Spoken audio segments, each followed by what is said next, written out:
तो हम animal husbandry के बारे में सोचे, जिसमें पोल्ट्री होता है, डेयरी होता है, गोट फार्मिंग भी हो सकता है, पिगरी भी हो सकता है। तो ये सब ऑप्शंस में से हमें ऐसे लगा कि हम गोट फार्मिंग कर पाएंगे अच्छे से, इसलिए गोट फार्मिंग के बारे में काम शुरू कर दिया।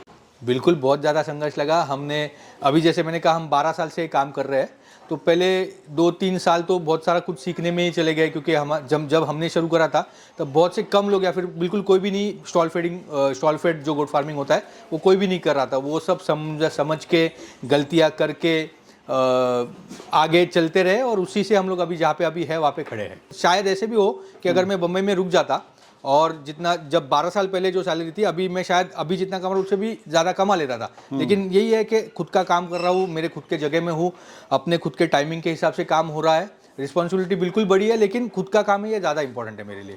सर नमस्कार। नमस्कार। कैसे हैं सर? मैं बहुत बढ़िया सर, आप कैसे हो? मैं भी ठीक हूँ सर। सबसे पहले जो हमारे दर्शक देख रहे हैं, अपना और अपने फार्म का इंट्रोडक्शन दीजिए। ठीक है, मेरा नाम है सुमित भोसले।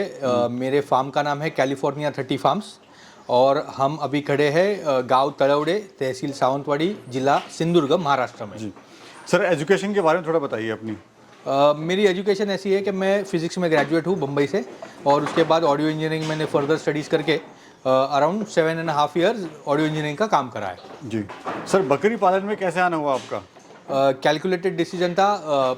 जैसे मैंने कहा, मैं बम्बई में काम कर रहा था और हमारी ये गांव में हमारी खुद की ज़मीन थी जिस पे हमें कुछ करना था, और आम की बागान ऑलरेडी थी, लेकिन आम का जो रेवेन्यू जनरेशन है वो साल में 2 ही महीने होता है। इसकी वजह से ऐसा कुछ करना था जिससे साल भर थोड़े बहुत पैसे आते रहे। तो हम एनिमल हस्बेंड्री के बारे में सोचे, जिसमें पोल्ट्री होता है, डेयरी होता है, गोट फार्मिंग भी हो सकता है, पिगरी भी हो सकता है। तो ये सब ऑप्शंस में से हमें ऐसे लगा कि हम गोट फार्मिंग कर पाएंगे अच्छे से, इसलिए गोट फार्मिंग के बारे में काम शुरू कर दिया। सर आज आपका साल का जो टर्नओवर लगभग लाखों में है।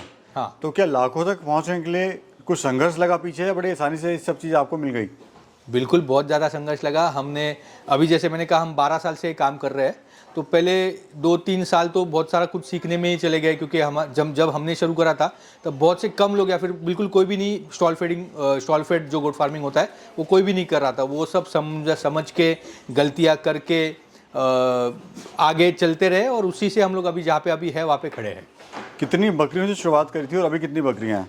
हमने शुरू करी थी 10 जानवर से, जिसमें 10 फीमेल्स थी और एक मेल था, और अभी हमारे पास एनीथिंग बिटवीन 150 to 200 एनिमल्स रहते हैं, क्योंकि खरीद बिक्री चालू होती है हर बार। तो कभी आप आओगे तो 175 दिख जाएंगे, कभी 200 दिख जाएंगे, कभी 150 दिख जाएंगे, इस तरह। अच्छा सर, अगर जैसे आप जॉब कर रहे थे मुंबई में, तो वहाँ पे लास्ट सैलरी आपकी क्या थी? मैंने रिज़ाइन करा था ऑलमोस्ट 50,000 पर मंथ पे। और अभी यहाँ कितना कमा लेते हैं इससे? अभी उससे आप पकड़ लीजिए ऑलमोस्ट डबल हो जाता है पर मंथ।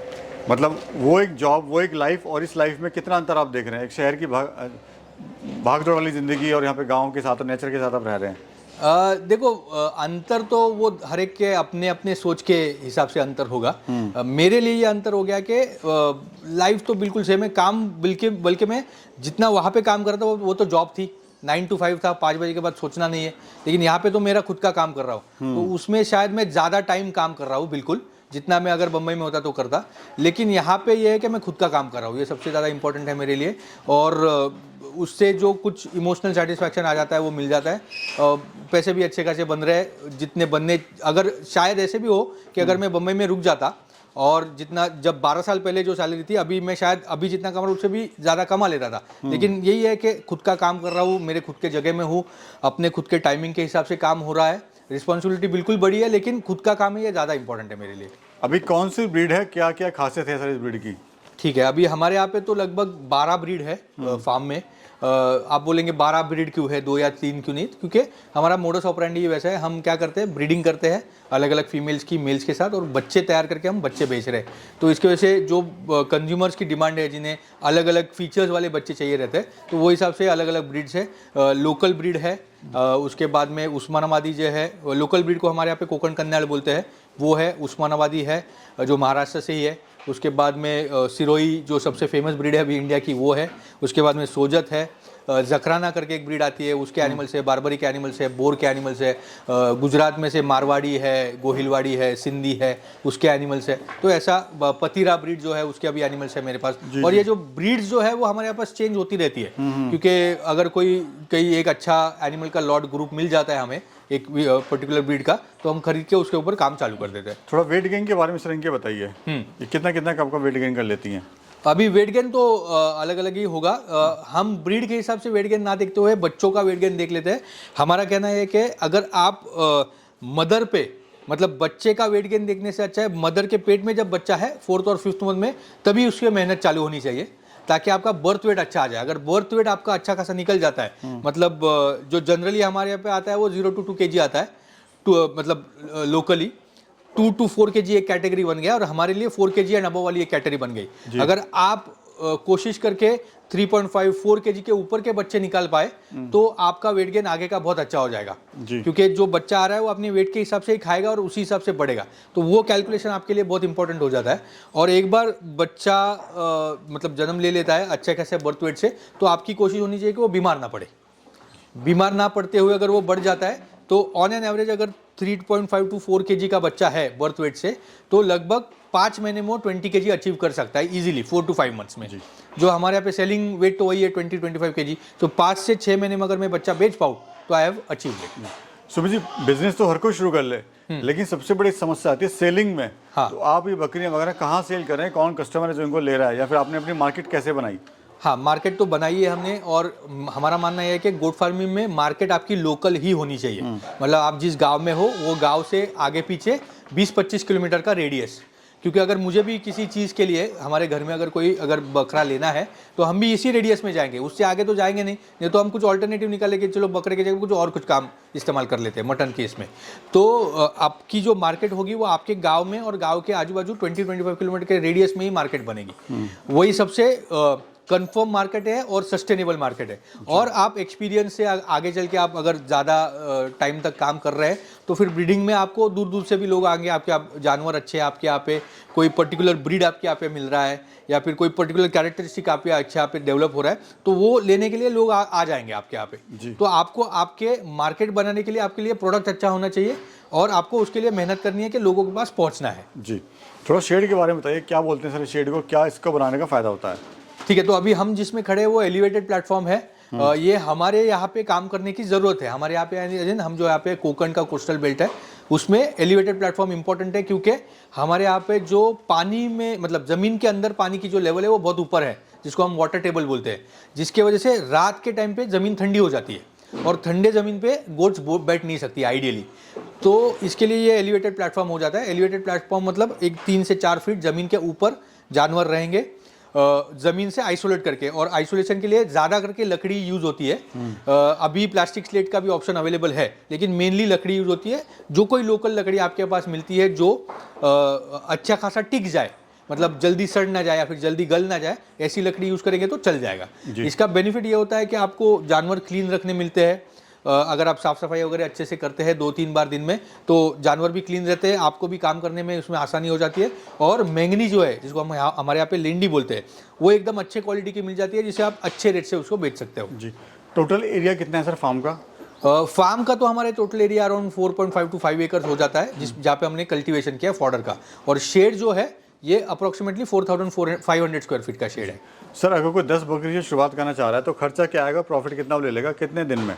आइडियली 10 बकरी मतलब 10 जानवर हम देख लेते हैं। 10 बकरी बोलेंगे तो उसमें तो प्रॉफिट आने को बहुत टाइम लग जाएगा क्योंकि रेवेन्यू जनरेशन लेट होगा क्योंकि बकरी तो हम बेचने वाले हैं नहीं, बच्चे बेचेंगे बड़े करके उसको साल भर लग जाएगा। लेकिन अगर आप 10 जानवर बोलते हो मतलब एक 4-5 बकरी ले ली, उनके लिए एक मेल ले लिया और 3-4 बेचने वाले जानवर ले लिए तो आपको 2 से 3 महीने में ही वो जानवर बेच के रेवेन्यू जनरेट हो सकता है जिससे आप और जानवर ले लो और खरीद बिक्री करो और वो रेवेन्यू मॉडल चलाते रहो। और अगर 10 जानवर का आप काम कर रहे हो तो लगभग पकड़ के चलिए अभी के इसमें अराउंड 1.5 to 2 लाख का खर्चा आएगा एनिमल की खरीदी। शेड हमारे एरिया में बोल रहा हूँ, किसी और एरिया में ये कैलकुलेशन चेंज हो जाएगा लेकिन एनिमल की खरीदी, शेड का बांधकाम और एक 6 महीने का वर्किंग कैपिटल पकड़ के ऑलमोस्ट 1.5 to 2 लाख का खर्चा आ सकता है। और प्रॉफिट क्या ले सकता है सर, कितने दिन में ले सकता है? जैसे मैंने अभी बोला प्रॉफिट तो जो है वो आपके ऊपर है, आप कैसे काम कर रहे हो। अगर आप सिर्फ प्रोडक्शन करने वाले हो तो आपको रेवेन्यू जनरेट होने को ही 1 से 1.5 साल लग जाएगा तो उसको और टाइम लगेगा।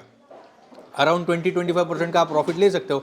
और अगर आप ट्रेडिंग मॉडल मतलब कोई जानवर आपके प्रोडक्शन के लिए, कोई खरीद बिक्री के लिए, तो वो तो जैसे मैंने बोला कि 3-4 महीने भी आप उसका सेलिंग कर सकते हो और उसका जो प्रॉफिट रहेगा वो शायद थोड़ा कम रहेगा रोलिंग के हिसाब से, लेकिन वो साल में ज़्यादा बार आपको उसमें रेवेन्यू जनरेट करने को मिल जाएगा। अच्छा खाने में इनको क्या दे रहे हो सर?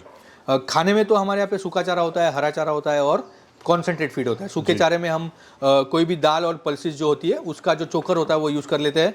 हमारे यहाँ पे नाचनी होती है, रागी जिसे बोलते हैं, उसके बाद में कुलित होता है हमारे यहाँ पे, मूंग होता है हमारे यहाँ पे, तो उसका इस्तेमाल कर लेते हैं। मूंगफली होती है उसका भी इस्तेमाल कर लेते हैं। और बाहर से हमारे एरिया से दूर अरहर का मिल जाता है, सोयाबीन का चोकर मिल जाता है, या फिर चने का चोकर, तो वो यूज़ कर लेते हैं।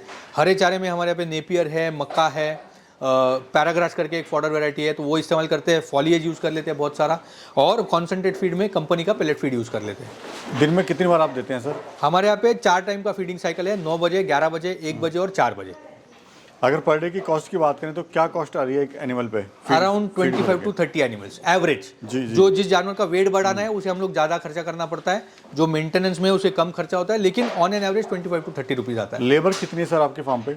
टोटल हमारे यहाँ पे टोटल 4 लोग होते हैं any given point of time. और कितना समय आप देते हैं पूरे फार्म पे? मैं खुद देता हूँ 8 घंटे। जी जी। अच्छा सर, एक चीज़ और मैं पूछना चाहूँगा, काम इतना अच्छा है, सब कुछ है, डिमांड भी है, लेकिन फिर फार्म क्यों बंद होते हैं सर? क्या रीज़न रहता है? मेरे हिसाब से इसका कारण है जानकारी की कमी या फिर गलत जानकारी। मतलब जो जानकारी जा रही है गोट फार्मिंग के बारे में अलग अलग मीडियम से, उसमें बहुत हेवायर कैलकुलेशंस दिखाए जाते हैं, या फिर ये चीज़ ऐसी है ना, जो जो अब मैं भी जो आपसे बता रहा हूँ वो मेरे एक्सपीरियंस है, वो नॉट नेसेसरली एवरी टाइम वो एक्सपीरियंस हर एक बंदे को सेम आने वाला है। तो अगर कोई शुरू कर रहा है तो उसको अपने यहाँ पे क्या मार्केट रेट्स है, अपने यहाँ पे क्या खर्चा होने वाला है, अपने यहाँ पे क्या रेट से बकरा बिकने वाला है, उसकी जानकारी लेके अगर शुरू करें तो फिर कैलकुलेशन बिगड़ेंगे नहीं। और प्रैक्टिकल कैलकुलेशन करनी चाहिए। जैसे अगर 100 बकरी है तो 200 बच्चे मिल जाएंगे, ऐसे होता नहीं है। तो जो 100 बकरी में जो प्रैक्टिकल नंबर है अराउंड एनीथिंग बिटवीन 100 टू 150 या फिर 80 टू 150, तो उसके बेसिस पे अगर कैलकुलेशन होते हैं तो आपका इनिशियल कैलकुलेशन सही चलेगा, उसके ऊपर आपका आगे का काम चलते रहेगा। इनिशियल कैलकुलेशन ही गलत हो गया तो आगे का काम तो बंद ही होना है। सुमित जी, बहुत बहुत शुक्रिया, बड़ी अच्छी जानकारी आपने दी हमारे दर्शकों को, उसके लिए बहुत बहुत शुक्रिया आपका। Thank you sir. Thank you so much.